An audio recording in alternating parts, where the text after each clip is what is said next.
जय हिंद दोस्तों, मैं योगेश आजमगढ़ी। आज हम लोग इन्वायरमेंट रिलेटेड टॉपिक है फार्मास्यूटिकल पॉल्यूशन, उसके बारे में चर्चा करने वाले हैं। क्या होता है फार्मास्यूटिकल पॉल्यूशन, उसके बारे में जानेंगे।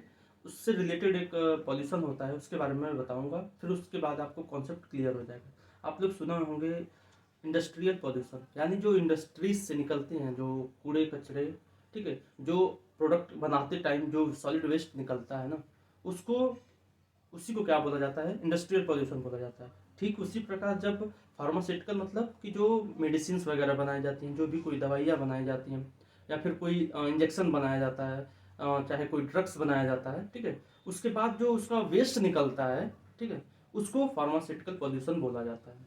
अब जो पॉल्यूशन है, पॉल्यूशन यानी प्रदूषण, तो प्रदूषण कहीं न कहीं आपके जीवन पर हानिकारक होगा, आपके जीवन पर, सबके जीवन पर हानिकारक होगा।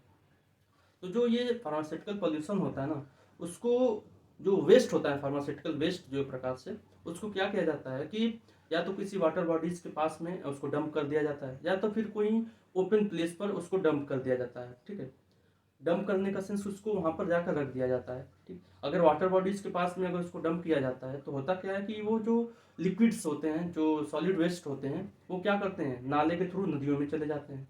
नदियों में जाने के बाद नदियों में जितने भी जलीय जीव हैं, उनको बहुत ज़्यादा प्रभावित करते हैं, उनके हेल्थ को बहुत ही ज़्यादा प्रभावित करते हैं। ठीक है, इवन हमारे हेल्थ को बहुत ज़्यादा प्रभावित करते हैं। लोगों को कैंसरस डिजीज हो जाता है। जो हम लोग ड्रिंकिंग वाटर पीते हैं, कंज्यूम करते हैं, उसमें बहुत ही ज़्यादा पॉल्यूशन होने लगता है। ठीक है, पॉल्यूशन होने की वजह से हमें अलग अलग प्रकार की दिक्कतें आती हैं पेट वगैरह में। ठीक, अब इसका सल्यूशन क्या है?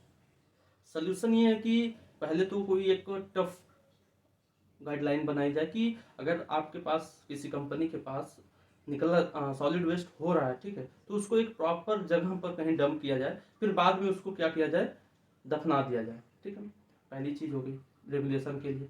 और लोगों को अवेयर किया जाए, जैसे कि हॉस्पिटल्स वगैरह में जो फार्मास्यूटिकल्स वेस्ट निकलते हैं, जो भी बोतल होती है, फिर सिरिंज होती है, इंजेक्शन होते हैं, ये सब ना, ठीक है, उन सब चीज़ों को एक रेगुलेट मैनर में होना चाहिए। मतलब लोगों को अवेयर होना चाहिए इन सब चीज़ों को, कि इससे क्या होगा कि क्लाइमेट चेंज में बहुत ज़्यादा प्रभाव पड़ेगा, और जो अपना इन्वायरमेंट है, अपना जो वातावरण है, शुद्ध वातावरण, वो प्रदूषित हो जाएगा कहीं ना कहीं।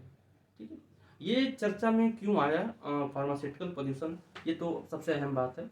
इसलिए आया कि जो देखा गया है, एक रिपोर्ट आई है, एक सर्वे हुआ है, उस सर्वे में निकल कर आया है कि जो 43 अप्रॉक्स 50% जो वर्ल्ड की नदियां हैं, ठीक है, वो फार्मास्यूटिकल पोल्यूशन से ही प्रदूषित हुई हैं।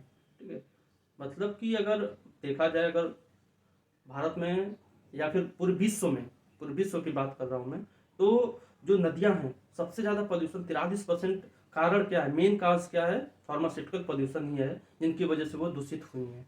ठीक है, धन्यवाद।